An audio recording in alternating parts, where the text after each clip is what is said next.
Russia is being blamed for unintentionally downing the Azerbaijan Airlines plane. Struck by their air defense system, according to sources in Azerbaijan familiar with the crash investigation.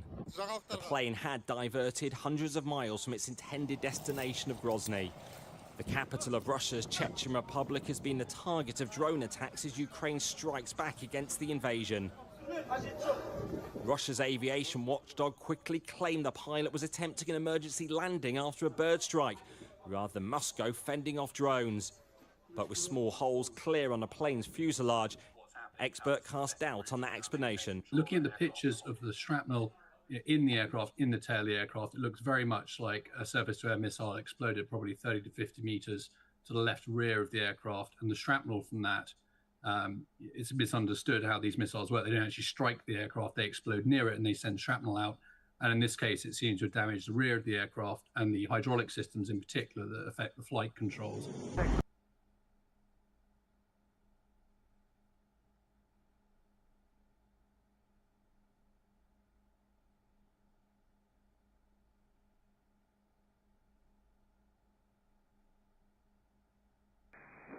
We're getting some kind of clicking sound out of what we suspect might be the nose landing gear, so we discontinued the approach.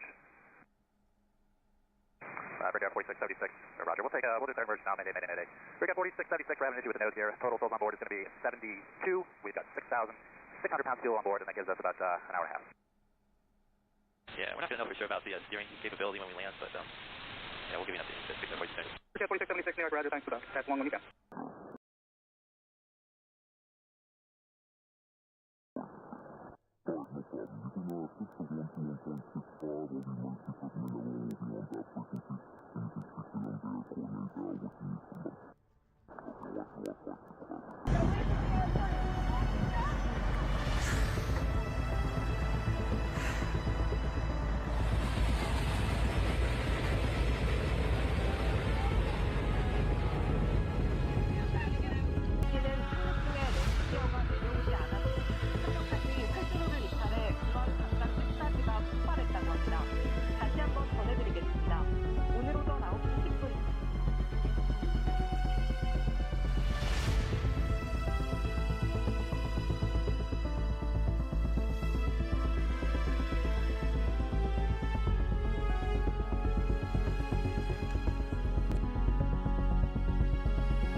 New video shows a near collision between two planes at Los Angeles International Airport on Friday. We're going to show you the video twice because it happens really quickly and you can hear the audio from air traffic control. Stop. Stop.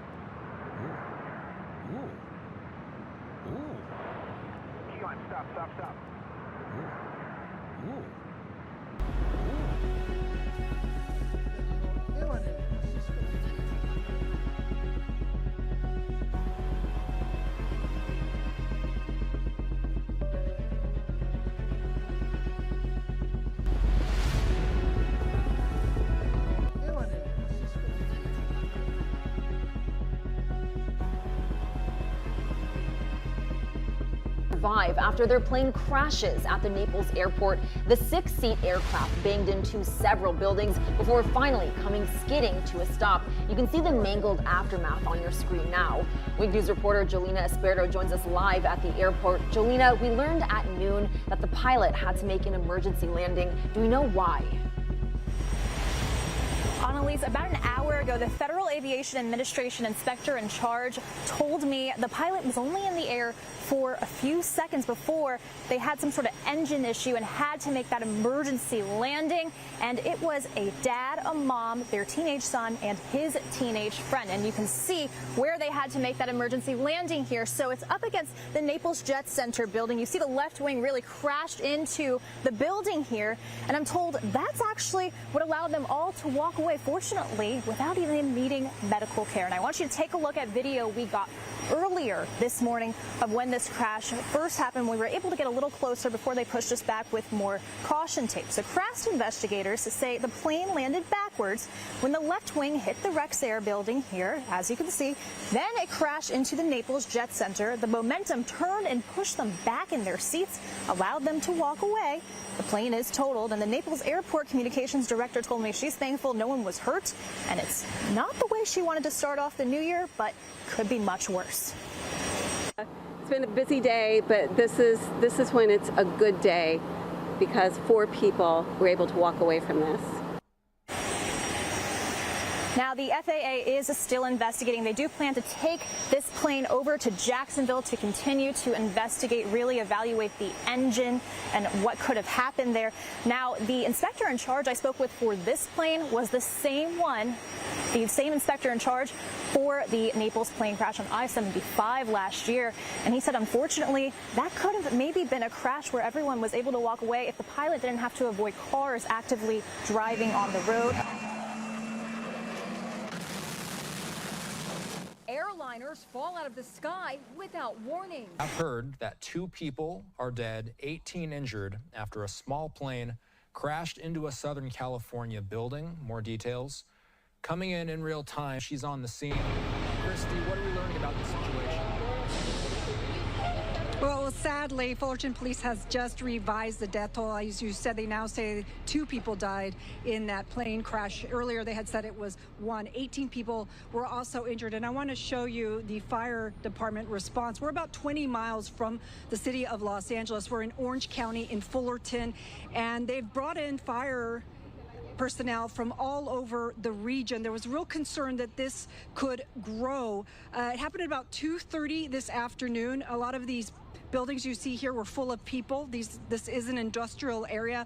These are warehouses. And there were people inside the warehouse where that plane crashed into. In fact, people described seeing fire coming out of the roof and having to evacuate. Others said that they heard what sounded like an explosion, which was the impact of that plane hitting the building and then catching on fire. And as I mentioned before, 18 people were injured. At this point, Fullerton police say 10 were taken to the hospital. They said that their injuries varied from burns, also cuts and bruises caused by falling items. And they say another 8 were treated and released here at the scene. We know at this point that the plane took off from nearby Fullerton Airport and was returning there, that according to fire and police personnel. They're waiting now on the National Transportation Safety Board, their investigators, to come here and take over the investigation. But sadly, people here are not strangers to plane crashes. There was a plane crash in this area in November, so just a couple of months ago. Fortunately, though, everyone in that plane crash survived. Sadly, we were told that there were 2 fatalities in today's plane crash. Let's send it back to you. And Christy, are there any details? There's an airport nearby. Is there any information out there to suggest whether this plane was just taking off or just landing? Well, we're still trying to get that information from authorities, but because this is an industrial area, there are cameras everywhere, and we've already obtained video that show the plane crashing. So no doubt there's going to be a lot of video evidence that we have cell phone video that shows the moment the plane went down. You see the fireball, the aircraft exploding in flames after crashing through the roof of this very large warehouse. Now, we don't know again how many people were on board the plane, but authorities tell us the plane took off from Fullerton Airport and was returning, attempting to land, and was just a short distance from the airport when the deadly crash happened. Firefighters again rushing to the building on the 2300 block of Raymer to put out the fire and rescue victims. And inside that warehouse were workers who make furniture. Again, it's a large facility. We know that at least 100 people were evacuated. And again, some of them with injuries. We saw people wandering around here with some injuries that appeared to be more minor. But we know that others were hospitalized for treatment. The crash on West Raymer Avenue near Fullerton Municipal Airport was caught on surveillance, and you could see that huge fireball when the plane hit the building. And this new video just into our newsroom shows the fire inside that building. It appears to show a person running with their arm on fire.